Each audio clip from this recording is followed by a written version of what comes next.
भारत की शान।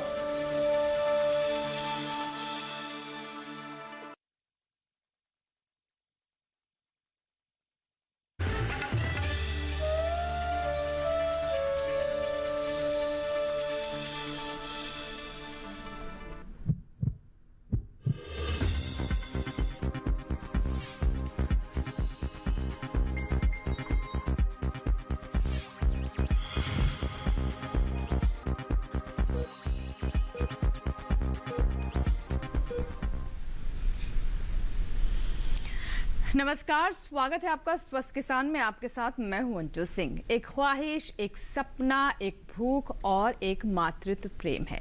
आप जानते हैं ना, ये सब मैं क्यों और किनके लिए बोल रही हूँ। ये सारी बातें महिलाओं के लिए हैं, उन महिलाओं के लिए जो प्रगति के हर सोपान को छूते हुए आगे बढ़ रही हैं।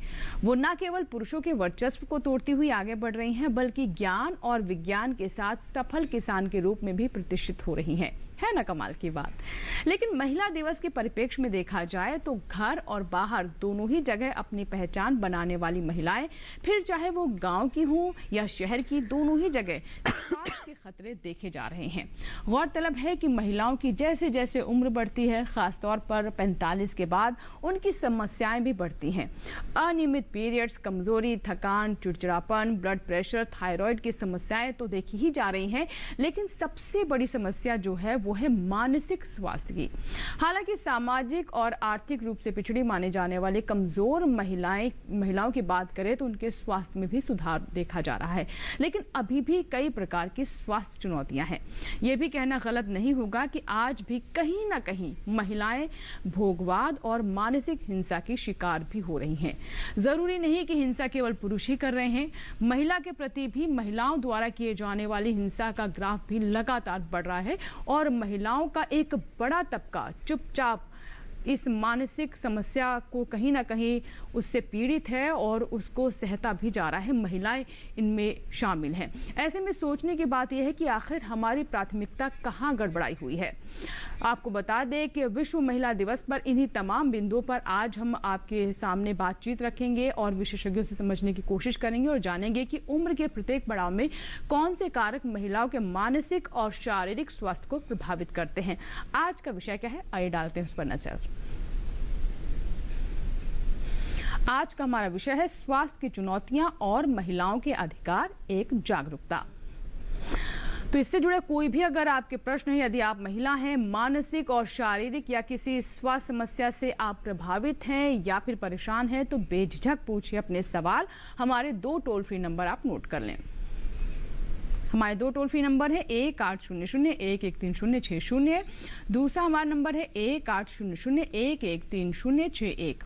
आपकी समस्याओं के समाधान के लिए हमारे स्टूडियो में मौजूद हैं देश की जानी मानी 2 विशेषज्ञ जो पूरे 1 घंटे तक आपके सवालों के जवाब देंगे। आप हैं डॉक्टर रुषि, आप जानी मानी मनोचिकित्सक हैं और राम मनोहर लोहिया अस्पताल में क्लिनिकल साइकोलॉजी विभाग में हेड हैं। बहुत बहुत स्वागत है डॉक्टर रुषि आपका। आपसे हम समझने की कोशिश करेंगे कि महिलाओं में सामान्य तौर पर मानसिक स्वास्थ्य से जुड़ी कौन कौन सी समस्याएं हैं और कैसे इनसे बचा जा सकता है। एक बार फिर से आपका स्वागत है। और हमारे दूसरी मेहमान जो हैं उनसे भी आपकी मुलाकात करवा देते हैं। मुलाकात हमारे साथ पीकी सक्सेना है। आप लेडी हार्डिंग मेडिकल कॉलेज में और हॉस्पिटल में प्रसूति एवं स्त्री रोग विभाग में डायरेक्टर प्रोफेसर हैं, जो खासतौर पर महिलाओं में हार्मोनल चेंजेस और कुपोषण के अलावा बढ़ती उम्र में होने वाली समस्याओं पर प्रकाश डालेंगे। आपका भी बहुत बहुत स्वागत है। धन्यवाद। और हमारे साथ है स्काइप पर डॉक्टर राजेश सागर। आप एम्स दिल्ली में मनोचिकित्सा विभाग में प्रोफेसर हैं, जो खासतौर पर बच्चों और किशोरों के मानसिक स्वास्थ्य पर फोकस करेंगे। बहुत बहुत स्वागत है आपका भी डॉक्टर सागर। तो चलिए बातचीत की शुरुआत करें। आप हमारे साथ जुड़ चुके हैं स्काइप पर, आपसे भी हम समझने की कोशिश करेंगे खासतौर पर किशोरों में किस तरह के चैलेंजेस होते हैं और उम्र के हर पड़ाव पर किस तरीके से महिलाएं जूझती हैं और साथ ही साथ वो निखरती भी हैं। महिलाओं के स्वास्थ्य से जुड़ी देखिए हमारी रिपोर्ट।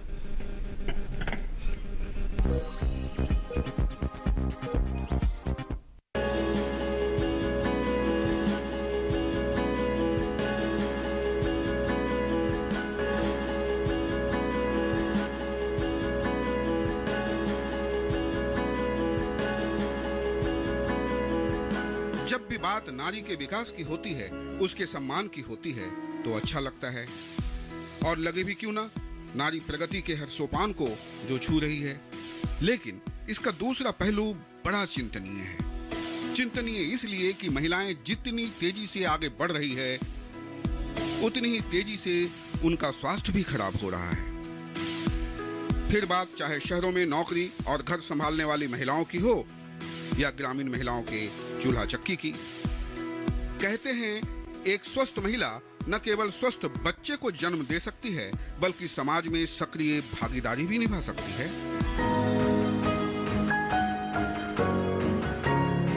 लेकिन अभी भी हमारे समाज में महिलाओं का एक बड़ा तबका चुपचाप रहकर न केवल मानसिक और भावनात्मक समस्याओं से पीड़ित है, बल्कि कई स्वास्थ्य सेवाओं से भी वंचित है। यही कारण है कि भारत में ज्यादातर महिलाएं दिल की बीमारी से पीड़ित हैं। उन्हें डायबिटीज और थायराइड के अलावा मानसिक अवसाद का दंश भी झेलना पड़ रहा है। इनमें से ज्यादातर मृत्यु कुपोषण के अलावा गर्भावस्था और प्रसव के दौरान हो जाती है। गौरतलब है कि किसी महिला के स्वास्थ्य की समस्या केवल उसकी समस्या नहीं होती, बल्कि एक सामाजिक समस्या भी होती है।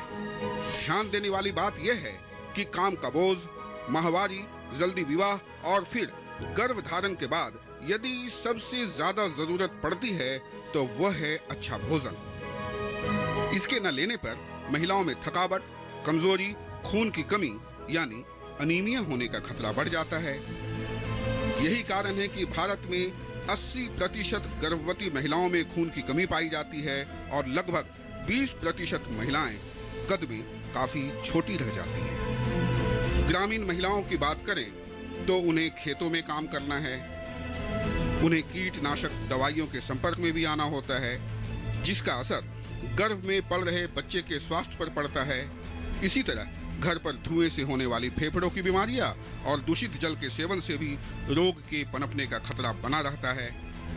हालांकि महिलाओं को स्वास्थ्य की सेवाओं का हकदार बनाने के लिए केंद्र सरकार ने 2 दर्जन से भी अधिक कल्याणकारी योजनाओं की शुरुआत की है, जिनमें बेटी बचाओ बेटी पढ़ाओ से लेकर पेंशन, ग्राम ज्योति, उज्ज्वला, स्वास्थ्य और एक माँ के अच्छे स्वास्थ्य के साथ स्वस्थ बच्चे के प्रयास का नाम है प्रधानमंत्री सुरक्षित मातृत्व अभियान। बता दें कि इस अभियान के तहत डॉक्टर्स की टीम घर घर जाकर गर्भवती महिलाओं की जांच करती है और जरूरत पड़ने पर पास के अस्पताल में ले जाकर उनका इलाज भी कराती है। इसके अलावा हर माह की 9 तारीख को गर्भवती महिलाओं की निशुल्क जांच भी की जाती है। वह न केवल स्वावलंबी हो रही हैं, बल्कि जागरूकता के साथ अब इनके जीवन में स्वस्थता की ललक भी जाग रही है। लेकिन अभी भी जागने की जरूरत है मर्दवादी समाज को, क्योंकि नारी जिसकी हथेली पर मेहंदी है आपके नाम की, सिर पर चुनरी है आपके नाम की, मांग तो है उसकी लेकिन सिंदूर है आपके नाम की। अपने जज्बे से दुनिया भर में एक अलग पहचान कायम करने वाली और जीवन को दांव पर लगाकर वंश चलाने वाली ऐसी नारी को मेरा सलाम है। आइए इस महिला दिवस पर हम सब मिलकर महिलाओं के जीवन को बेहतर से बेहतर बनाएं, क्योंकि नारी समर्पण है प्यार का, दुलार का और स्पर्श है जीवन में विश्वास का। राजेश मिश्र, दूरदर्शन किसान।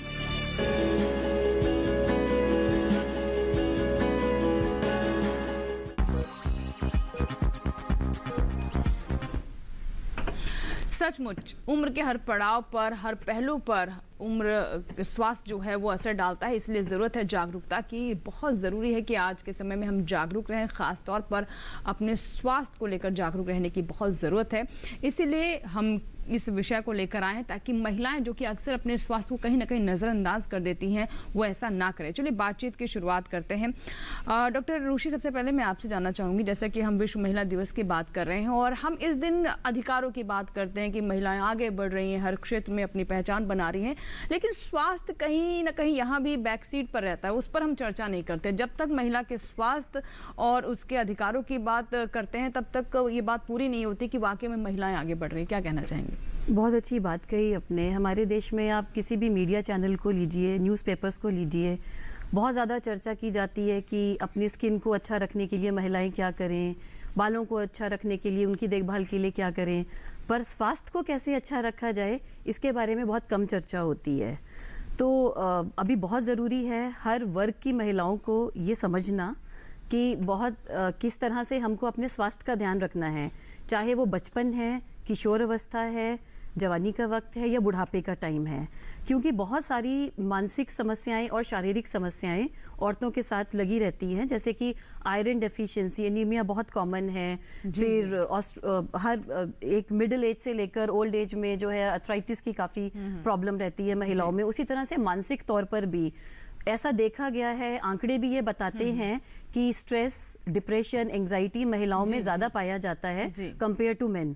तो ये सारे लक्षण जो है वो पहचानने की ज़रूरत है समाज को और महिलाओं को खुद अपने लिए, क्योंकि आमतौर पर क्या होता है कि हम खुद अपने स्वास्थ्य को इग्नोर कर देते हैं, क्योंकि महिलाओं पर केयर बर्डन इतना ज़्यादा होता है, बच्चों की देखभाल, बड़ों की देखभाल, पूरी फैमिली को देखना, सब घर चलाना, उसमें कहीं ना कहीं महिलाएं अपने स्वास्थ्य को थोड़ा सा इग्नोर कर देते हैं। तो आई थिंक जो नेग्लिजेंस है, इग्नोर कर देते हैं हम, उसकी वजह से ज़्यादा दिक्कतें आती हैं कि वो अपने स्वास्थ्य का ख्याल नहीं रख पाती है। तो बहुत ज़रूरी है कि अपने मानसिक और शारीरिक स्वास्थ्य का ध्यान वो उसी तरह से रखें जैसे कि वो उसका ध्यान अपने परिवार के लिए रखती हैं, समाज के लिए रखती हैं। जी बिल्कुल। और कहें कि घर की जो गाड़ी है वो महिला से चलती है, वो इंजन है, और अगर इंजन ही ठीक नहीं होगा तो आप समझ सकते हैं कि किस तरह का प्रभाव जो अन्य सदस्य हैं उन पर भी पड़ेगा। डॉक्टर पीके, मैं आपसे समझना चाहूँगी, जैसे कि हम जब भी महिलाओं की बात होती है तो हम इसी में आते हैं कि पुरुषों से आगे, कंधे से कंधा मिलाकर आगे चल रही हैं। ठीक है, ये बात है अपनी जगह कि हर एक सेक्टर में, हर एक क्षेत्र में महिला अपनी पहचान बना रही है और पुरुष भी इस बात को अब रिकग्नाइज कर रहे हैं, मान रहे हैं। लेकिन हम इस बात को भी नज़रअंदाज नहीं कर सकते कि महिलाओं के ऊपर ये डबल एक स्ट्रेस है कि उनके हर कुछ वर्षों में उनके शारीरिक बदलाव होते हैं, उन्हें बच्चा भी पैदा करना है, अपने परिवार की भी देखरेख करनी है। तो ये किस तरह की चुनौतियां आज के समय में, चाहे कि हम गांव की बात करें कि वो शहर की बात करें, क्योंकि गांव में भी हम महिलाएं आत्मनिर्भर हो रही हैं। एक बेटी के पैदा होने से पहले आपने सुना होगा भ्रूण हत्या। सबसे ज़्यादा जब लड़की पेट में है तो सेक्स डिटर्मिनेशन करके वो देखा जाता है कि बेटी है या बेटा, और कितने हमारे हजार अगर बेटे पैदा होते हैं उसमें से 900 कुछ ही बेटियां होती हैं। तो बहुत ज़्यादा अबॉर्शंस कराए जाते हैं। तो इस चीज़ का सामना, डिस्क्रिमिनेशन का, पक्षपात का, बच्ची गर्भ से ही सहती है। बच्चे के पैदा होने के बाद जहाँ खुशियाँ मनाई जाती हैं, पार्टी की जाती है, जब बेटा पैदा होता है बधाई होती है, हम कितनी बार देखते हैं कि महिला की जब बिटिया पैदा होती है तो वो शोक मनाती है, और कितने लोग पोस्टमार्टम डिप्रेशन में चले जाते हैं, उनको दवाई तक लेनी पड़ती है।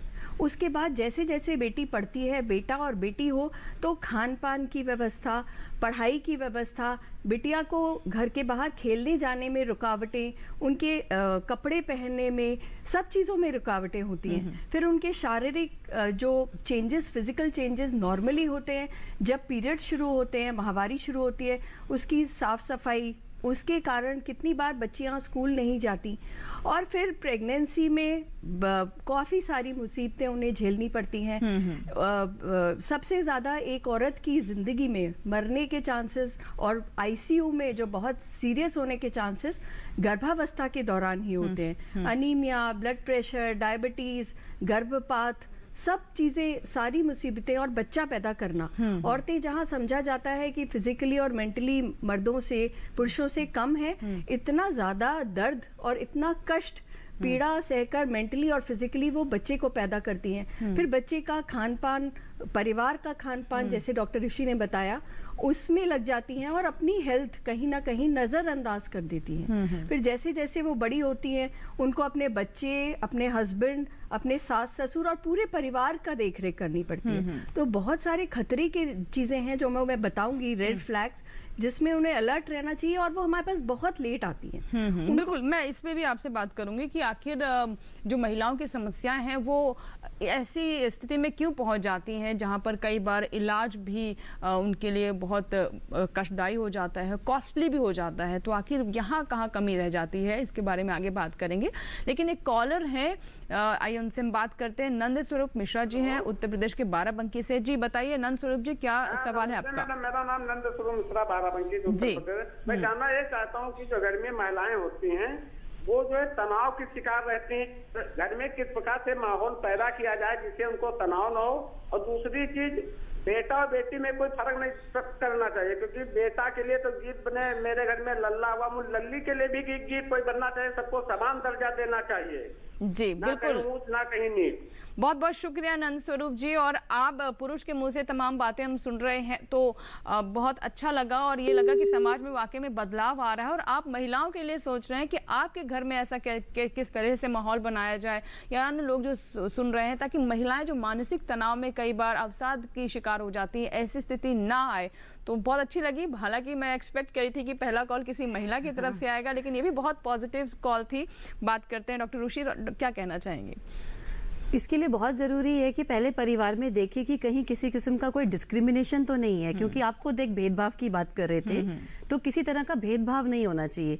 जैसे कि डॉक्टर साहब ने भी बताया, जब बात आती है डिस्ट्रीब्यूशन ऑफ फूड ना, डिस्ट्रीब्यूशन ऑफ क्लोथ्स या एजुकेशन की, तो हम बचपन से ही वो भेदभाव शुरू कर देते हैं। अच्छा खाना, ज़्यादा खाना बेटे को कंपेयर टू बेटी। फिर पढ़ाई लिखाई की जब बात आती है, अच्छी एजुकेशन के लिए बेटों को बाहर भेजेंगे, उनको अच्छे स्कूल में पढ़ाएंगे, बेटियों को चलो कहीं पर भी पढ़ा सकते हैं, और नहीं भी पढ़ाएंगे तो चल जाएगा। गांव वगैरह में तो ये सब चीज़ें भी बहुत कॉमन है। तो एक तो भेदभाव ना किया जाए, दोनों के राइट्स बिल्कुल बराबर हैं, उस चीज़ को परिवार में सदस्य समझें, हमारा समाज समझे, और उनके इक्वल राइट्स को हम ध्यान में रखते हुए उनको वो सारे अधिकार मिलें परिवार के अंदर। वो पहली चीज़ है। दूसरी चीज़, तनाव से बचने के लिए इम्पॉर्टेंट ये भी है, जो सभी को प्रैक्टिस करनी चाहिए, महिलाओं को भी प्रैक्टिस करना चाहिए, अपने लिए कुछ वक्त निकालें, अपने खान पान का ख्याल खुद से भी रखें। एक अच्छी बैलेंस डाइट, न्यूट्रिशन को ध्यान में रखते हुए लेनी बहुत ज़रूरी है। एडिक्वेट स्लीप का ध्यान रखना, 6 से 8 घंटा सोना उनके लिए बहुत ज़रूरी है। दिन भर काम में अगर थक जाते हैं तो रात में एक अच्छी नींद का होना बहुत ज़रूरी है। फिर अपने स्ट्रेस को कैसे मैनेज करना है, अगर जो कामकाजी महिलाएं हैं, जो घर के में भी काम करती हैं, खेतों में काम करती हैं या ऑफिस में काम करती हैं, तो अपने शेड्यूल को कैसे बैलेंस करना है, कैसे घर का भी ख्याल रखना है, ऑफिस, उन दोनों में बैलेंस करना सीखना। तो कहीं ना कहीं टाइम मैनेजमेंट का ख्याल रखना, और लोगों से जुड़े रहना। ये नहीं कि अगर किसी बात पर तनाव है, मन उदास है, तो हम अपनी दुनिया में कई बार चले जाते हैं, परेशान रहते हैं।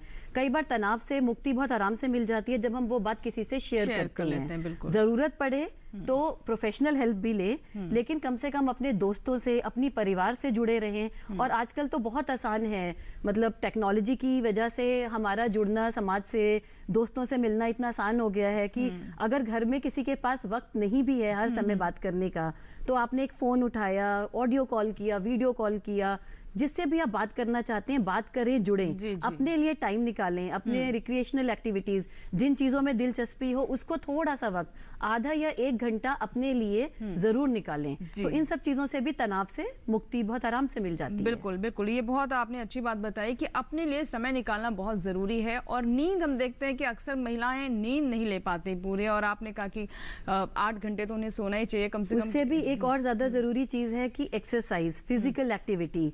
कभी कभी उनको लगता है हम इतने थक जाते हैं घर में कामकाज करके, पर वो कामकाज ही काफी नहीं है। हमारे हर बॉडी ऑर्गन का, एक एक बॉडी पार्ट की एक्सरसाइज बहुत जरूरी है। तो योगा, मेडिटेशन, या एक ब्रिस्क वॉक के लिए कभी चले गए, पार्क में चले गए वॉक करने के लिए, वैसे भी मन अच्छा हो जाता है, जो आपके शारीरिक और मानसिक स्वास्थ्य दोनों को अच्छा रखेगा। तो एक mild to moderate level of exercise भी बहुत जरूरी है, जो कि तनाव से और सारी शारीरिक और मानसिक रोगों से हमको दूर रखती है। बिल्कुल। डॉक्टर सागर हमारे साथ जुड़ गए, डॉक्टर राजेश सागर जी भी हमारे साथ वर्चुअल प्लेटफॉर्म पर हैं। डॉक्टर राजेश, जैसे कि अभी हम बात कर रहे थे और निचोड़ यही निकला कि महिलाएं जो हैं, चाहे वो उनके मानसिक स्वास्थ्य की बात करें या फिर शारीरिक स्वास्थ्य की, या फिर इस तरह का पूरा स्ट्रक्चर ही बना हुआ है कि वो बैक सीट पर चला जाता है, उस पर हम इतना ध्यान नहीं देते। और एक बहुत ही इंपॉर्टेंट और एक बहुत ही कह सकते हैं संवेदनशील स्थिति होती है जो टीन एज की होती है, जब ग्रो कर रही होती है महिलाएं, किशोरियां। उस वक्त एक तो मानसिक और शारीरिक दोनों ही स्तर पर किन बातों का ध्यान रखने की जरूरत है अभिभावकों को खास तौर पर? नहीं, बहुत सही सवाल पूछा है। सबसे पहले इंटरनेशनल वुमेन डे पे मैं सभी महिलाओं को शुभकामनाएं देता हूं, और ये बहुत अच्छी चर्चा हो रही है वुमेन हेल्थ के बारे में। और और खासकर हम टीनेज गर्ल्स की बात करें तो ये बहुत इम्पोर्टेंट है इसको समझना, क्योंकि जब हम स्वास्थ्य की बात करते हैं तो जब जो WHO की जो परिभाषा है उसमें जो स्वास्थ्य है उसमें फिजिकल, मेंटल और सोशल वेलबींग का जिक्र है। और अक्सर क्या होता है जब स्वास्थ्य की बात करते हैं तो हमारा ध्यान जो है ज्यादातर फिजिकल हेल्थ पे ही होता है, और बिल्कुल सही है कि इस तरह की हम चर्चा नहीं करते हैं और ये जरूरी है समझना, क्योंकि कुछ बातें बहुत जरूरी हैं, खासकर जहां तक टीनेज गर्ल्स की जैसे आपने बात की या जो चर्चा हो रही है। एक तो ये है कि जो दर्जा है, जैसे ये देखा गया है कि उनको जो एजुकेशनल अटेनमेंट है या उनकी जो प्रायोरिटी है परिवार में वो थोड़ा सा बैकसीट में हो जाती है, और भी बहुत सारे जो हकीकत है जो प्रायोरिटी होनी चाहिए समाज में, जो दर्जा होना चाहिए, क्योंकि हेल्थ बहुत जुड़ा है आपके सोशल सिस्टम से, क्योंकि अगर उनको एक्सक्लूड कर देंगे, सोशल एक्सक्लूजन होगा तो उसका हमारे स्वास्थ्य पे असर पड़ता है, हमारे मन पे असर पड़ता है। और ये देखा गया है कि 2 टाइम्स मतलब दुगना जो है प्रॉब्लम्स होती हैं अगर हम एंजाइटी और डिप्रेशन की बात करें, घबराहट के लक्षण या अवसाद की बात करें तो ये 2 गुना ज्यादा होता है गर्ल्स में, वुमेन में एज कंपेयर टू मैन। और ये तो पूरे वर्ल्ड में है, पूरे और हमारे देश में भी है। लेकिन इम्पॉर्टेंट बात यह है कि 2 गुना तो है प्रॉब्लम, लेकिन जब हम इसके इलाज के लिए बात करते हैं, जो हेल्प सीख करते हैं, वो आधे लोग हैं। मतलब कहने का मतलब है कि जो मेन है वो ज्यादा सीख करते हैं हेल्प, वो ज्यादा आते हैं, क्योंकि परिवार को लगता है कि आदमी जो है काम कर रहा है, पैसे कमा रहा है, तो उसको प्रायोरिटी दी जाती है, एक औरत को नहीं दी जाती, जबकि हम सब जानते हैं कि उसकी जिम्मेदारियां कितनी होती है और कितनी रोल रिस्पॉन्सिबिलिटी है, और उसके बावजूद जो है उसकी जो हेल्प सीकिंग बिहेवियर है वो कम होता है। तो हम यही बताना चाहते हैं कि जो गैप है बहुत ज्यादा है, एक तरफ प्रॉब्लम ज्यादा है बट हेल्प सीकिंग कम है। तो इन सब चीजों का हमारे जो एक जो टीनेज गर्ल है उसके स्वास्थ्य पे असर पड़ता है, और इसीलिए ये सबका फर्ज है, परिवार का, समाज का, कि हम कैसे उसको इम्पोर्टेंस दें, उसको समझें। और एक और चीज जो बहुत इम्पोर्टेंट है, चूंकि टीनेज की आपने बात की है, हमारे देश में जो है टीनेज मैरिज भी है। आपने देखा होगा हमारे देश में इसकी जो प्रतिशत है, वैसे कहते हैं कि 18 से ज्यादा होनी चाहिए उम्र शादी के लिए, लेकिन पूरे वर्ल्ड में देखा जाए तो हमारा देश या हमारे आसपास के जो देश है वहां पे टीनेज प्रेगनेंसी भी होती है या टीनेज शादी है। तो उन सब में एक सेक्सुअल एक्सप्लॉयटेशन जो है या वो भी एक इम्पॉर्टेंट चीज है, उसको भी समझना बहुत जरूरी है।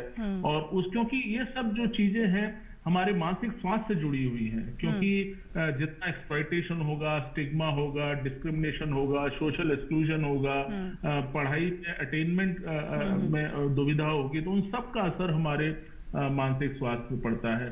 और एक और चीज जो बहुत इंपॉर्टेंट है, जो कि महिलाओं के लिए बहुत जरूरी है इसको समझना, क्योंकि महिलाओं के साथ एक जो प्रॉब्लम है, जो मानसिक समस्या है, वो प्रेगनेंसी के दौरान होती हैं, वो मानसिक परेशानी जिसको पोस्टपार्टम डिप्रेशन। जी बिल्कुल डॉक्टर पीकी जी ने इसके बारे में बताया भी।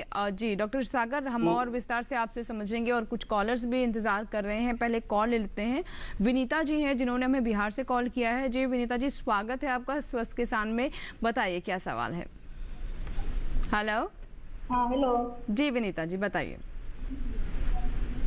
हाँ हेलो। जी विनीता जी सवाल बताइए। हाँ जी, हमको मैंने तबीयत खराब हो जाता है जब पीरियड होते हैं ना महीना से पहले।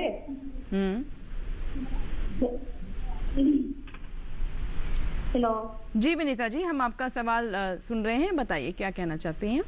जी बोले मंथली जब होते हैं ना तो हमको एक दिन पहले बहुत बुखार जैसा लगता है और उल्टी जैसा होने लगता है, जी जी बिल्कुल ठीक है विनीता जी, आपका सवाल हमने समझ लिया। डॉक्टर पी की ये एक बहुत ही मतलब आम समस्या है, इसे हम आम कह भी लेते हैं, लेकिन क्या वाकई में ये आम है कि कई बार पीरियड्स से पहले एक तो कहते भी हैं कि कुछ सिम्टम्स आने लगते हैं, लेकिन कई महिलाओं को, कई बच्चियों को बहुत ज़्यादा समस्या होती है, जैसे उन्होंने कहा कि वॉमिटिंग की फीलिंग होना, कई बार लूज मोशंस लग जाते हैं, पेन इतना ज़्यादा होता है, हाथ पैर मरोड़ने लगते हैं। तो क्या ये आम है, क्या इसे हम आम मान के चलें?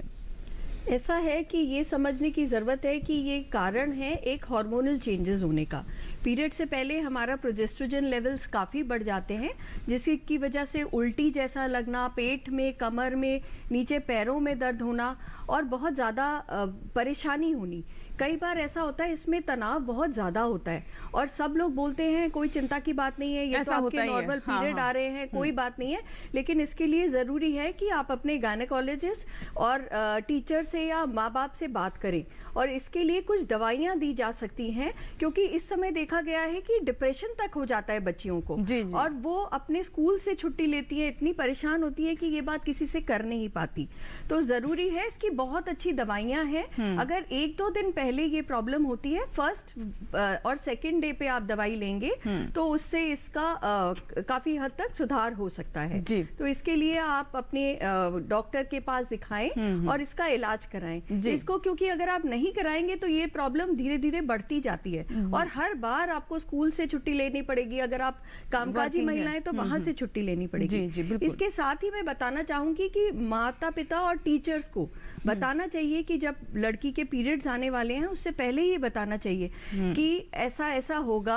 और साफ कपड़ा या साफ पैड आजकल बहुत अच्छे बिल्कुल डॉक्टर पीके आपने ये बात बहुत महत्वपूर्ण बात यहाँ पर बताई, क्योंकि इसे हम डिस्कस ही नहीं करते हैं, इसे मतलब शर्म की बात मानते हैं, ना माँ बच्ची से बताती है। कई बार स्कूल में भी, हालांकि अब तो ऐसे सेशन रखे जाते हैं जो इस एज की बच्चों के लिए सेक्स एजुकेशन और ऐसी चीजें बतानी बहुत जरूरी हैं, क्योंकि आजकल देखा जा रहा है हमारी युवावस्था में या टीनेज जो बच्चे हैं वो अगर ठीक से मेंस्ट्रुएशन के टाइम, पीरियड्स के टाइम सफाई नहीं रखेंगे तो उनको आगे चल के गंदी गंदी वजाइनल इन्फेक्शंस वगैरह भी होंगे। जी जी बिल्कुल। तो यहाँ पर सावधानी रखने की बहुत ज़रूरी है, खास तौर पर जो टीनेजर्स हैं, जो बच्चियाँ हैं जिन्हें इसके बारे में कई बार जानकारी नहीं होती और जब उन्हें शुरू होते हैं तब उन्हें लगता है कि उनके साथ कुछ ऐसी चीज़ हो गई, कोई बीमारी हो गई है और डिप्रेशन जैसे आपने बताया कि अवसाद तक की शिकार हो जाती हैं। तो ऐसी स्थिति ना हो, इसीलिए आप हमारे पूरा कार्यक्रम देखते रहें। जागरूक होना बहुत ज़रूरी है। फिलहाल वक्त एक छोटे से ब्रेक का। ब्रेक के बाद जब वापस आएंगे तो बात करेंगे कि क्यों ऐसा होता है कि महिलाओं की जो समस्याएं बहुत आगे जब पहुंच जाती हैं तब वो डॉक्टर के पास जाती हैं। इसका क्या निवारण है, जानेंगे छोटे से ब्रेक के बाद।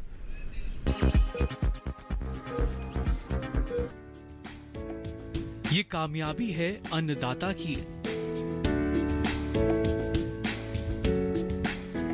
ये कहानी है खेत और खलिहानों की। कैसे करें अपने पशुओं की देखभाल, जानिए गांव-गांव के किसानों का हाल।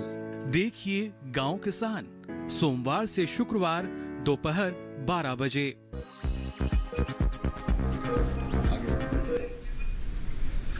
ब्रेक के बाद एक बार फिर आपका स्वागत है। आप देख रहे हैं स्वस्थ किसान। तो आज हम बात कर रहे हैं महिलाओं की स्वास्थ्य की, और हम साथ ही ये भी जानने की कोशिश कर रहे हैं कि किस तरीके से महिलाएं न सिर्फ अपने शारीरिक बल्कि मानसिक स्वास्थ्य पर ध्यान दे सकती हैं और अच्छा जीवन जी सकती हैं, जो कि महिलाओं का अपना भी एक बहुत महत्वपूर्ण अधिकार है। कई बार अपने स्वास्थ्य को लेकर वो इतनी सजग नहीं होती हैं।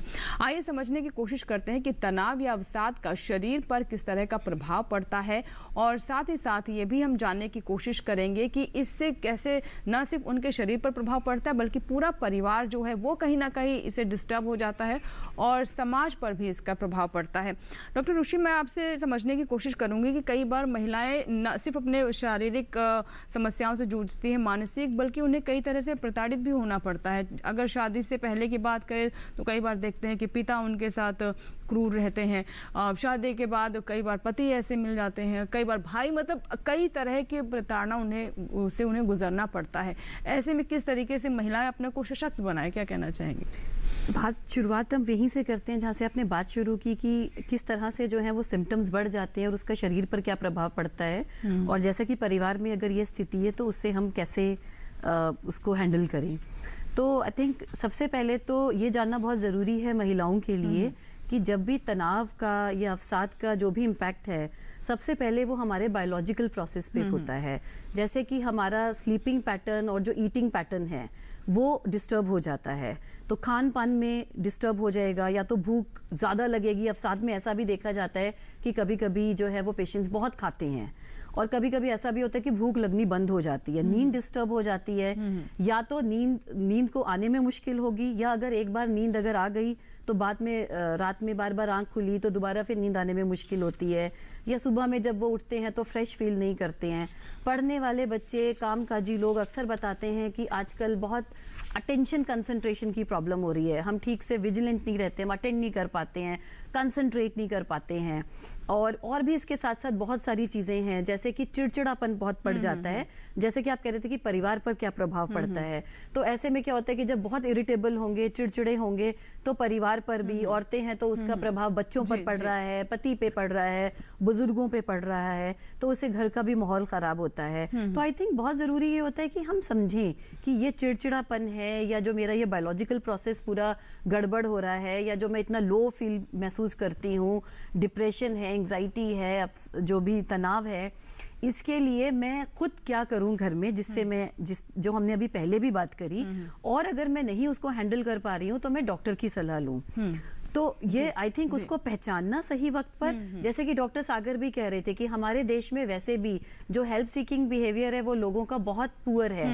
80% लोग हमारे देश के हैं जो कि मानसिक स्वास्थ्य के लिए कभी डॉक्टर को संपर्क नहीं करते। बिल्कुल, डॉक्टर सागर के पास ही चलते हैं। डॉक्टर सागर, जो हम एंग्जाइटी की बात कर रहे हैं, डिप्रेशन की बात कर रहे हैं, और महिलाओं में आपने भी कहा कि महिलाओं में ये समस्या ज्यादा होती है, तो ये गड़बड़ी कहाँ से होती है? क्या बच्चे के जन्म के साथ ही इस तरह का माहौल रहता है, चाहे वो घर हो, बाहर हो, स्कूल हो, कॉलेज हो, एक अलग ही तरह का सेटअप रहता है महिलाओं के लिए, अलग तरह की सोच रहती है, कहाँ कहाँ गड़बड़ी हो जाती है?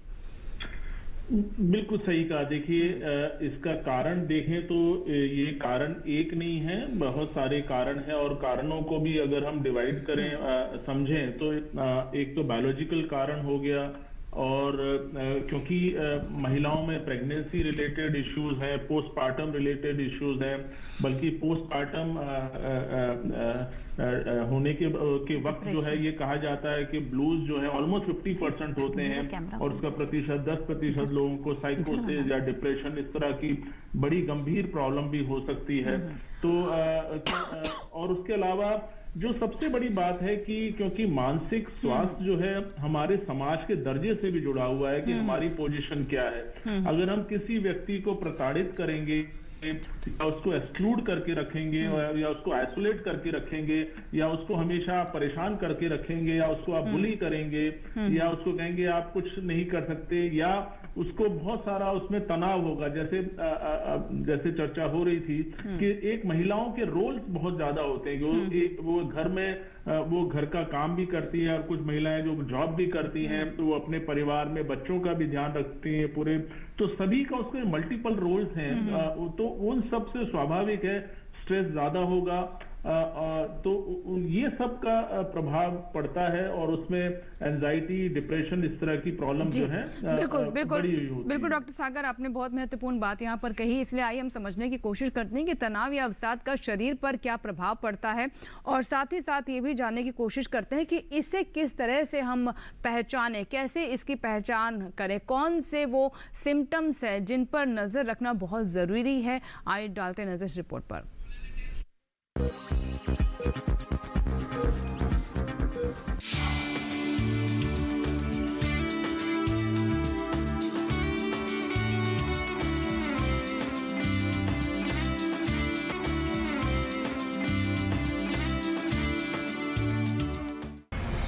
क्या करें, कैसे करें, किससे करें, कौन सुनेगा मेरी बात, समझेगा कौन, कहीं लोग हंसेंगे तो नहीं, अब कुछ नहीं हो सकता। जी हाँ, ये पीड़ा है हम सबकी।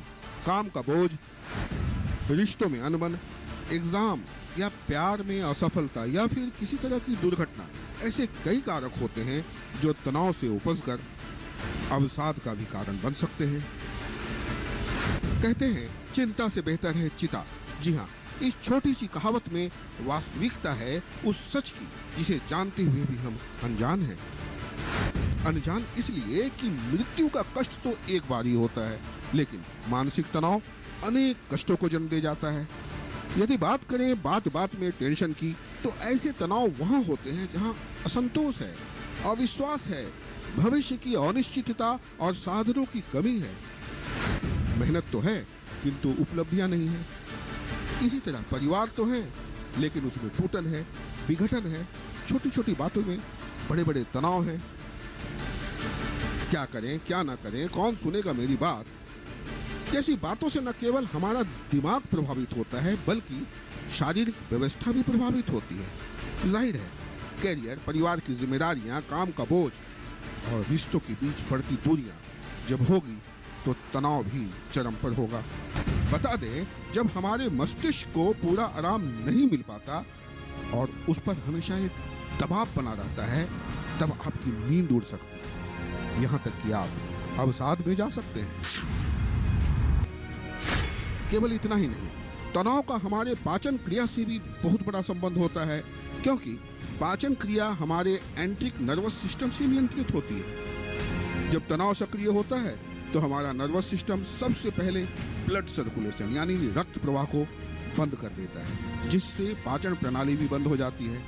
यही कारण है कि हमारे गैस्ट्रोइंटेस्टाइनल सिस्टम में सूजन, इन्फेक्शन और कब्ज का खतरा बढ़ जाता है। इसके अलावा जहां छोटी अवधि में भावुकता के कारण पैदा हुआ तनाव पीठ दर्द का कारण हो सकता है, तो वहीं भावनात्मक तनाव यानी इमोशनल टेंशन से कुछ विशेष मांसपेशियां खिंच जाती है, रक्त वाहिनियां सिकुड़ जाती है, जिससे रक्त प्रवाह भी कम हो जाता है।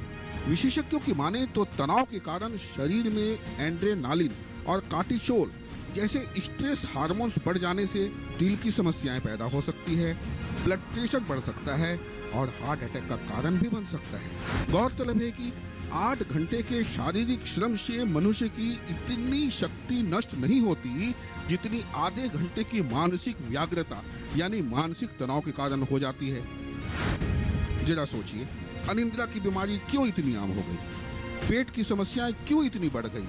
कहीं तनाव हमारे स्वास्थ्य को दीमक की तरह न चाट जाए। इसलिए जरूरी है परिस्थितियों को बदलने की, खुद को स्वस्थ रखने की और मानसिक तनाव से बाहर निकलकर इससे निपटने की। बता दें, योग करने से तनाव पैदा करने वाले हार्मोन कार्टिसोल का स्तर जहां कम हो जाता है, वहीं सकारात्मक सोच आपको नए तरीके से जीना भी सिखा देती है ना। राजेश मिश्र, दूरदर्शन किसान।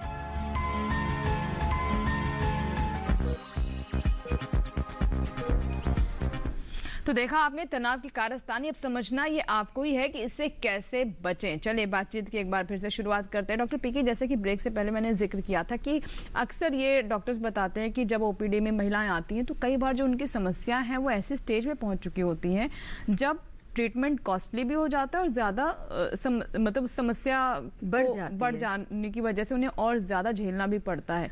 तो ऐसा क्यों होता है कि मतलब स्वास्थ्य मतलब रीच नहीं है महिलाओं की स्वास्थ्य सेवाओं तक, या फिर अवेयरनेस की कमी है, या कुछ फिर तो महिलाओं की अपनी भी गलती है। उनको कुछ तकलीफ होती है तो वो अपनी फैमिली की चिंता में और देखभाल में लगी रहती हैं। वो जिक्र ही नहीं करती कि उनको ये सब तकलीफ हो रही है। दूसरी चीज़, कुछ चीज़ें हैं जैसे कि माहवारी का गड़बड़ आना, ज़्यादा आना, नीचे से गंदा पानी जाना, पेट में दर्द होना, प्राइवेट जगहों पे खुजली होना, या ब्रेस्ट में या कहीं पे भी कोई मास फील होना। अगर इनमें से कभी भी किसी भी अवस्था में किसी को कोई तकलीफ होती है तो ज्यादा इंतजार नहीं करना चाहिए। कई बार उन्हें समझ ही नहीं आता ये कोई प्रॉब्लम है, उन्हें लगता है ये रोज की कोई छोटी मोटी चीज है और वो हमारे पास नहीं आती। फिर दूसरी चीज है, क्योंकि वो घर गृहस्थी में पूरी उलझी होती है, सारे उन पे काम के घर के बोझे होते हैं, तो उनको उनके हस्बैंड या कोई ले जाने के लिए रेडी नहीं रहता। तो आज के जमाने में भी women take a back seat, और उनको हॉस्पिटल ले जाने में और अपने अंदर से जब तक नहीं रहेगा, उनको अपने राइट्स नहीं पता होंगे कि मुझे अपनी सेहत का ध्यान रखना है। एक महिला को खुश होना चाहिए कि वो महिला है, और सबसे पहले अपने से प्यार करना चाहिए, अपनी हेल्थ का ध्यान रखना चाहिए। Yoga, exercise, balance nutrition, mental health, सब चीज़ों का, फिजिकल हेल्थ अपना ध्यान रखेंगी तब तो दूसरे का हेल्थ का ध्यान रख पाएंगी। ये सोच जब तक परिवार में, जैसे पहले किसी कॉलर ने भी बोला था, अगर सब लोग उनकी हेल्प करें, रिलेटिव्स, नेबर्स और फैमिली वाले लोग, तो फिर ये प्रॉब्लम आई थिंक सॉल्व हो सकती है। बिल्कुल, यानी आत्मविश्वास भी बहुत जरूरी, जैसा कि आपने बताया कि महिलाएं घर से बाहर निकलने के बारे में सोच ही नहीं पाती, यहाँ भी कहीं ना कहीं आत्मविश्वास की कमी रह जाती है। अंजू जी, एक चीज मैं बोलना चाहूंगी कि जो हाउसवाइफ्स हैं, हम लोग बात कर रहे हैं कामकाजी महिलाओं की, जो हाउसवाइफ्स हैं उनको हम होम मेकर बोलते हैं। वो घर के तो सारे काम कर रही हैं, उनको ना तो पैसे मिल रहे हैं, लेकिन हमें उनको इज्जत देनी चाहिए और होम मेकर बोलना चाहिए। सिर्फ हाउसवाइफ या कोई काम नहीं करती, ये बात बिल्कुल गलत। बिल्कुल बिल्कुल, ये देखिए, ये पूरी तरीके से गलत है। अगर कोई ऐसा कहता भी है तो उसे आप वहीं पर ही रोकें। एक कॉलर हमारे साथ पिंकी जी हैं फोन लाइन पर, आइए बात करते हैं। हेलो। हाँ जी पिंकी, अलीगढ़ से आप बात करें, बताइए क्या कहना चाहती हैं। जी मैम, मुझे लिकोरिया की दिक्कत है बहुत ज्यादा। जी, लिकोरिया की परेशानी है मैम मुझे। डॉक्टर पिंकी क्या बताना तो चाहिए? ऐसा है बेटा, जैसे मैंने अभी बताया, अगर ल्यूकोरिया की दिक्कत है, नीचे से गंदा पानी जा रहा है, तो बहुत जरूरी है कि आप डॉक्टर को जांच दिखाएं, क्योंकि कई कारण हो सकते हैं नीचे से वजाइनल डिस्चार्ज आने के या ये होने के। तो उसको देखकर आपको इलाज कराना चाहिए, क्योंकि समय पे इलाज ना कराने से ये इन्फेक्शन ऊपर बच्चेदानी में और फिर आपकी फेलोपियन ट्यूब्स में पहुंच सकता है और आगे काफी कष्ट का आपको सामना करना पड़ सकता है। बिल्कुल। डॉक्टर सागर से बात कर लेते हैं। डॉक्टर सागर, जैसे कि हम कह रहे थे कि मन की बात कहनी बहुत ज़रूरी है, तो जब हम कई बार देखते हैं कि महिलाएं किसी से बात नहीं करती हैं, अपनी समस्याओं को शेयर नहीं करती हैं, तो ये मन के अंदर ये बात रखना, अपने दिमाग को एक चेम्बर बना लेना, ये कितना घातक हो सकता है? देखिए, बिल्कुल सही कहा। एक तरफ तो महिलाओं को ये कहा जाता है कि बहुत बातें करती हैं, बहुत बातें करती हैं, ये उन पर कभी कभी इल्जाम लगाया जाता है। लेकिन हाँ, मैं जरूर ये कहना चाहूंगा, बातें करना अलग बात है, लेकिन मन की बात करना, अपने मन में जो बातें हैं उसका जिक्र करना, और इसीलिए जो आपने देखा, जो हेल्थ स्लोगन था लेट्स टॉक का मतलब है कि और ये कैसे अपने आप को एक्सप्रेस करें। और ये जहां मानसिक स्वास्थ्य की बात करते हैं, ये बहुत इंपॉर्टेंट चीज है कि अगर आप किसी भी दुविधा में है, परेशानी में है, तो काफी हद तक आपको आराम मिलेगा, आप उस बात को कह सकें, उसका वो एक आउटलेट है, आप उसको एक्सप्रेस करें।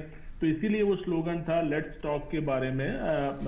तो ये बहुत जरूरी है। और अक्सर क्या होता है कि हम जो है हम ज्यादा शेयर नहीं कर पाते हैं, उसमें हमें लगता है पता नहीं वो व्यक्ति क्या सोचेगा, उसको क्या लगेगा, फिर कहीं ये ना सोचे कि मैं कमजोर हूं। अक्सर ये बहुत बड़ी धारणा है, मिथ है कि अगर हम किसी को हम बताते हैं कि मैं उदासी है या मुझे परेशानी है, तो हमें ये लगता है कि दूसरा व्यक्ति ये समझेगा कि मैं कमजोर हूं, मैं इस चीज को झेल जी बिल्कुल बिल्कुल। ये जो आपने डॉक्टर सागर ये बात कही कि जो अपने इमोशंस को व्यक्त कर देता है, अपनी भावनाओं को व्यक्त कर देता है, अगर उसे रोना आए तो अगर वो रो देता है, अगर उसे हंसी आ रही है तो वो हंस देता है, तो उसे कमजोरी मान लिया जाता है। दरअसल ये कमजोरी नहीं, आप बहुत स्ट्रांग है, क्योंकि आप जैसे हैं वैसा आप अपने दिखाने का मादा रखते हैं। आइए दिखाते हैं आधी आबादी के अपने वर्चस्व बनाने वाली, जो हम बात कर रहे हैं, महिलाओं की बात कर रहे हैं, उनके लिए खास रिपोर्ट है।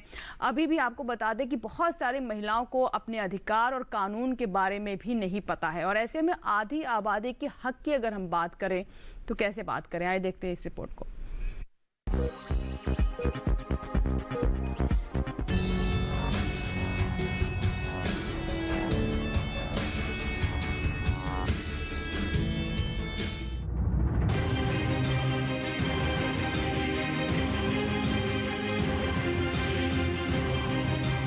न केवल घर परिवार की धुरी, बल्कि समाज के अनेक क्षेत्रों में अपनी मजबूत उपस्थिति दर्ज कराने वाली महिलाएं आज भी कहीं न कहीं भोगवाद और हिंसा की शिकार होती रही हैं। ऐसे में यदि वो आवाज उठाती है, विरोध करती है, तो उसे मिलती है धमकी, झिड़की, डांट, उपेक्षा, यहाँ तक कि पिटाई और अपमानजनक व्यवहार। मानसिक हिंसा की बात करें तो किसी महिला को उसके बच्चों या रिश्तेदारों के सामने लज्जित करना, कम बुद्धि या बेवकूफ बोलना, थप्पड़ मारना, घसीटना घरेलू हिंसा की ही श्रेणी में आते हैं। हालांकि जरूरी नहीं कि ऐसी हिंसा केवल पुरुष करते हैं। महिला के प्रति महिलाओं से की जाने वाली हिंसा का ग्राफ भी लगातार बढ़ रहा है, फिर चाहे वो सास बहू के झगड़े के रूप में हो या फिर ननद भौजाई की कटुता के रूप में। गौरतलब है कि जो बहू अपने सास या ननद से प्रताड़ित है, वो अपने मायके वालों से भी उपेक्षा और प्रताड़ना का कारण बनती रहती हैं। गौरतलब है कि संयुक्त राष्ट्र जनसंख्या कोष के अनुसार 16% विवाहित महिलाएं अपने पति की भावनात्मक हिंसा को सहन करती हैं और 15 से 49 साल की लगभग 70% महिलाएं किसी न किसी रूप में पुरुष की हिंसा का शिकार होती रहती हैं। यूनिसेफ की रिपोर्ट कहती है कि भारत में 15 से 19 साल की उम्र वाली 77% लड़कियां केवल दैहिक नहीं बल्कि मानसिक, यौनिक, शाब्दिक और आर्थिक स्तर पर हिंसा का शिकार होती रहती है। आइए जानते हैं महिलाओं के कुछ महत्वपूर्ण अधिकार। क्या कहता है कानून? मातृत्व लाभ अधिनियम 1961 के तहत मैटरनिटी बेनिफिट्स हर कामकाजी महिलाओं का अधिकार है। मैटरनिटी बेनिफिट्स एक्ट के तहत हर गर्भवती महिला 26 सप्ताह तक मैटरनिटी लीव ले सकती है। इस दौरान महिला के सैलरी में कोई कटौती नहीं की जाती है। 2. गर्भाधान और प्रसव से पहले लिंग की पहचान करने वाले टेस्ट पर रोक है, लेकिन यदि गर्भ की वजह से किसी महिला के स्वास्थ्य को खतरा होता है तो वो गर्भपात करा सकती है। ऐसी स्थिति में उसका गर्भपात वैध माना जाता है। यौन उत्पीड़न अधिनियम के तहत आपको वर्किंग प्लेस पर हुए यौन उत्पीड़न के खिलाफ शिकायत दर्ज कराने का पूरा हक है। यौन शोषण की शिकायत दर्ज होने पर जांच जब तक लंबित है तब तक महिला को 90 दिन की पेड लीव भी दी जाएगी। अगर पति पत्नी साथ न रहना चाहें तो पत्नी CRPC की धारा 125 के तहत अपने और अपने बच्चों के लिए गुजारा भत्ता मांग सकती है। हिंदू उत्तराधिकार अधिनियम 2005 में किए गए संशोधनों के अनुसार बेटियों और बेटों को परिवार की पैतृक संपत्ति में बराबर का अधिकार है। अगर कोई महिला चाहे तो अपने भाई या अपने पिता से पैतृक संपत्ति में से किसी भी समय हिस्सा मांग सकती है। अगर कोई महिला किसी केस में आरोपी है तो महिलाओं के लिए कानूनी मदद निशुल्क है। वो अदालत से सरकारी खर्चे पर वकील करने का अनुरोध कर सकती है। और हाँ, यह केवल गरीब ही नहीं बल्कि किसी भी महिला के लिए है। यदि अभिभावक अपनी नाबालिग बेटी की शादी कर लेते हैं तो बाल विवाह से पीड़िता वयस्क होने के 2 वर्षों के भीतर इस प्रकार के विवाह को अमान्य घोषित कराने के लिए न्यायालय में आवेदन कर सकती है। न्यायालय का दरवाजा खटखटा सकती है और बालिग होने पर दोबारा शादी भी कर सकती है, क्योंकि कानूनी तौर पर नाबालिग विवाह मान्य नहीं होता। किसी भी महिला को सूर्यास्त के बाद और सूर्योदय से पहले गिरफ्तार नहीं किया जा सकता। गंभीरता की स्थिति में मजिस्ट्रेट के आदेश के बाद ही गिरफ्तारी हो सकती है। अगर कोई महिला शारीरिक रूप से पुलिस स्टेशन में आकर FIR दर्ज करवाने में असमर्थ है तो वो अपनी शिकायत ईमेल या पत्र के द्वारा भी पुलिस को दे सकती है। पुलिस खुद महिला के आवास पर जाकर उसकी छानबीन करेगी। यदि महिला किसी कारणवश यौन शोषण की शिकायत समय रहते दर्ज नहीं करवा पाती है तो उसे पूरा अधिकार है कि वो शिकायत बाद में भी दर्ज करवा सकती है। कोई भी पुलिसकर्मी रिपोर्ट में देरी का हवाला देकर शिकायत दर्ज कराने से इनकार नहीं कर सकता। कोई भी संस्था और कंपनी महिला और पुरुष को एक समान काम करने पर महिलाओं को कम वेतन नहीं दे सकती। जो सभी सुविधाएं और वेतन किसी पुरुष कर्मी को मिल रहा है वही सभी महिला कर्मियों को भी देय होगी। आप क्राइम अगेंस्ट वुमेन सेल के अलावा 100 नंबर या महिला हेल्पलाइन नंबर 1091 पर कभी भी 7 दिन 24 घंटे कॉल कर सकते हैं या अपने इलाके के थाने में भी शिकायत कर सकती हैं। अंतर्राष्ट्रीय महिला दिवस है, ऐसे में कहना ही होगा कि हर बार टूटने के बाद एक महिला ही तो है जो सजाती है विश्वास के कैनवास पर उम्मीदों के रंग, जो बार बार हार कर सोचती है कुछ नया अपने लिए और चाहती है कुछ अच्छा अपनों के लिए, लेकिन पाती है क्या? खाली हाथ, सुनी आंखें, खोखली बातें, कड़वे अनुभव और न्याय का अंतहीन इंतजार। राजेश मिश्र, दूरदर्शन किसान। जी, हम सभी को अपना हक जानना चाहिए, क्योंकि अब वो ज़माना नहीं है जब कहते थे कि नारी तेरी यही कहानी, आंचल में दूध और आंख में पानी। बिल्कुल, तो अब ज़माना बदल चुका है और महिला भी अपने राइट्स को पहचान नहीं रही हैं, जान रही हैं और जागरूक हो रही है। आपसे मैं जानना चाहूँगी डॉक्टर ऋषि, जैसा कि हम अभी राइट्स की बात कर रहे थे, तो हम ये भी देखते हैं कि डोमेस्टिक वायलेंस एक बहुत बड़ी समस्या है, घरेलू हिंसा, जिसमें हम अक्सर जिस पर हिंसा होती है वो तो पीड़ित होता ही है, लेकिन कहीं ना कहीं जो हिंसा करने वाला है उसकी भी मानसिक स्थिति पर गौर करने की जरूरत होती है। क्या कहना चाहेंगे? बहुत अच्छी बात कही, क्योंकि आमतौर पर हमारे देश में हम यही सुनते आ रहे हैं कि जिस पर जुल्म हो रहा है, यानी कि जो कि विक्टिम है, तो वो बहुत पीड़ित है, उसको अवसाद की शिकार हो गया है, डिप्रेशन है, एंजाइटी है, तनाव में है। तो जितने भी हमारे इंटरवेंशंस हैं, सरकार जो भी करती है, जो भी पॉलिसीज होती है, वो सारी पॉलिसीज भी विक्टिम को दिमाग में रखते हुए होती हैं जिस पर हिंसा हो रही है। पर जो हिंसा कर रहा है, कहीं ना कहीं उसके मानसिक स्वास्थ्य पर हम बिल्कुल तवज्जो नहीं देते हैं। तो बहुत ज़रूरी है उसको ध्यान देना, क्योंकि बहुत सारे मेंटल हेल्थ इश्यूज हैं। डिप्रेशन जो जुल्म कर रहा है, जो हिंसा कर रहा है, उसमें भी हो सकता है। तो आउट ऑफ डिप्रेशन कई बार इरिटेबिलिटी के तहत भी वो ये कर सकता है। ये भी देखते, मैं आपको यहाँ पे रोकना चाहूंगी कि महिलाओं के प्रति महिलाओं का नजरिया भी यहाँ पर एक बहुत बड़ा विषय है। कई बार हम देखते हैं कि घर में सास, बहू, नंद, ये भी पूरा वो जो भी करते हैं, वो भी, हम उस पर भी आते हैं। लेकिन आई थिंक पहले हम ये जान ले, बहुत जरूरी है कि जो हिंसा कर रहा है उसमें क्या क्या मानसिक तौर पर क्या क्या इश्यूज हो सकते हैं। एक पर्सनालिटी डिसऑर्डर्स होते हैं, सब्सटेंस अब्यूज है, जो कि बहुत नशा करते हैं लोग और वो फिर एडिक्शन की स्टेट में चले जाते हैं, तो भी हिंसा करते हैं। ये सारी वो स्थितियां हैं जिनका इलाज संभव है। ठीक है, तो ये जरूर पहचाने जिस पर जुल्म हो रहा है, वो भी अधिकार को ये जाने अपने कि मैं जब इसका एक ट्रीटमेंट जो है वो पॉसिबल है, तो मैं इसको एक मनोरोग विभाग में लेकर जाऊं और उसका ट्रीटमेंट करवाऊं। तो ट्रीटमेंट करने से भी काफी चीजों का समाधान हो सकता है। सिर्फ डिवोर्स या सेपरेशन जो है वो सिर्फ उसका समाधान नहीं है। बिल्कुल, जड़ को पहचानना भी बहुत जरूरी है। डॉक्टर राजेश, आप क्या कहना चाहेंगे? जिस तरह की हम बात कर रहे हैं कि अक्सर जो इस पक्ष को ही नजरअंदाज कर दिया जाता है। नहीं, बिल्कुल सही कहा आपने।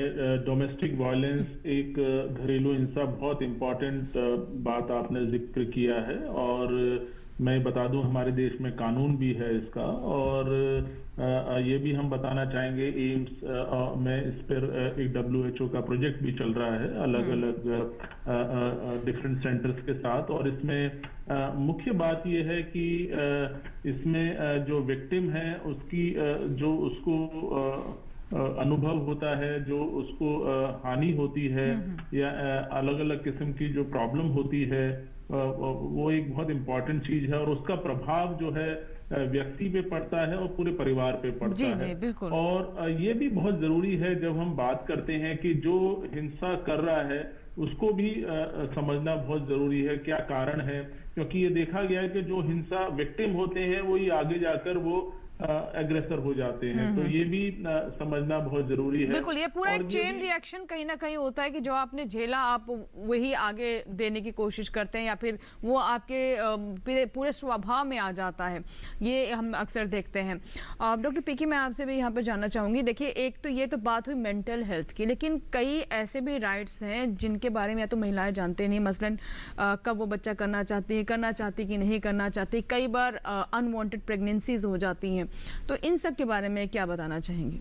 इसमें मैं ये बताना चाहूँगी कि महिलाओं को जागरूक होना पड़ेगा, और उनको अच्छे से अगर पढ़ाएंगे तो उन्हें पता चलेगा कि कौन कौन से कॉन्ट्रासेप्टिव या गर्भ निरोधक तरीके हैं, और उनका अपना राइट होना चाहिए कि कब वो प्रेग्नेंट होना चाहती हैं, और इसके बारे में पूरी जानकारी उनके पास आजकल कॉपर टी है, गोली खाने की है, इंजेक्शंस हैं, वजाइनल रिंग है। तो बहुत सारी सुविधाएं हैं। अगर आप गायनी के डॉक्टर के पास जाएंगे तो मुफ्त में ये सब सुविधाएं भारत सरकार ने आपके लिए उपलब्ध करा रखी हैं। जब आपकी हेल्थ पूरी तरह ठीक हो, जैसे आपको डायबिटीज है, ब्लड प्रेशर है, जो भी प्रॉब्लम है, थायराइड है, वो सब पूरी ठीक करके आप प्लान करें अपनी प्रेगनेंसी।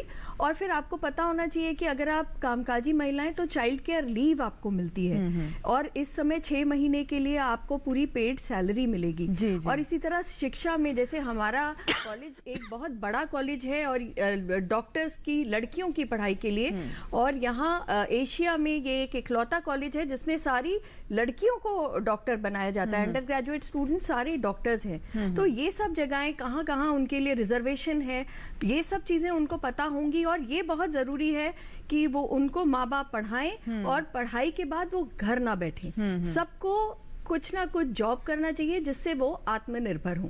जब आत्मनिर्भर होंगी तो कॉन्फिडेंस आएगा और जागरूकता बिल्कुल, बढ़ेगी। यानी आर्थिक रूप से मजबूत होना भी बहुत ज़रूरी है। जब आप आर्थिक रूप से मजबूत होते हैं तो किसी के ऊपर डिपेंडेंट नहीं होते हैं, फैसला लेने की जो एक क्षमता है वो आती है, आत्मविश्वास होता है। और जब आप में आत्मविश्वास होगा तो आप अपने बारे में सोच भी पाएंगे। बहुत बहुत शुक्रिया आपका दोनों का, बहुत बहुत धन्यवाद। आप स्टूडियो में आए, इतनी महत्वपूर्ण चर्चा की आपने। और डॉक्टर सागर भी लगातार हमारे साथ वर्चुअल प्लेटफॉर्म पर बने हुए थे। डॉक्टर सागर, आपका भी बहुत बहुत शुक्रिया। तो उम्मीद करते हैं कि महिलाओं के स्वास्थ्य के प्रति आप सभी सजग रहेंगे। दोस्तों, पिछले सप्ताह हमारे पास बहुत सारे मेल आए हैं। आपको बता दें कि दरभंगा से हमारे पास एक मेल आया है। ये है कुमार मयूरेश का, जिन्हें माइग्रेन की समस्या है, इसके बारे में वो जानना चाहते हैं। एक और हमारे पास मेल आया है, ये कानपुर से आया है, सोनाली शर्मा का, और ये कहते हैं कि दवा का रिएक्शन हो जाता है और कई तरह की समस्या हो जाती है। उनकी माँ अगर दवा लेती हैं तो शरीर में छाले पड़ जाते हैं और इस डर से वो कई बार दवा नहीं लेती, बुखार की दवा भी नहीं ले पाती हैं। कोई उपाय बताएं। तो बहुत जल्द हम तमाम सवालों को विशेषज्ञों के सामने लेकर हाजिर होंगे, जिसकी सूचना आपको कार्यक्रम से 2 दिन पहले टेलीविजन के माध्यम से आपको मिल जाएगी। आप हमें पत्र लिख सकते हैं, ईमेल कर सकते हैं। अगर आपको कोई सवाल है, सुझाव है, तो आप हमें इस पते पर लिखिए। हमारा पता है स्वस्थ किसान, डीडी किसान, कमरा नंबर 7, दूसरी मंजिल, केंद्रीय कार्यक्रम निर्माण केंद्र, दूरदर्शन, खेलगांव, नई दिल्ली 110049। और इससे भी आसान तरीका है, अब तो हर किसी के पास स्मार्टफोन है, तो आप हमें ईमेल भी कर सकते हैं। हमारा ईमेल एड्रेस भी काफी आसान है, swasthkisan@gmail.com। तो आपके सभी सवालों के सुझावों का हमें इंतजार रहेगा। आप हमें ईमेल करें, मेल करें, जो भी आपके लिए सुविधाजनक हो, हमें इंतजार रहेगा। और आशा करते हैं कि आज के कार्यक्रम जो महिलाओं को सशक्त बनाने के, उन्हें स्वास्थ्य के प्रति जागरूक करने का हमारा प्रयास है, उसका हमारी महिला जरूर कहीं ना कहीं लाभ उठाएंगी और अपने आप को और जागरूक बनाएंगी। बहुत बहुत शुक्रिया एक बार फिर से सभी मेहमानों का। और इसी के साथ ही यहाँ लेंगे आपसे इजाजत। अगले सप्ताह फिर होगी आपसे मुलाकात स्वस्थ किसान में एक नए विषय के साथ, नए एक्सपर्ट्स के साथ। नमस्कार।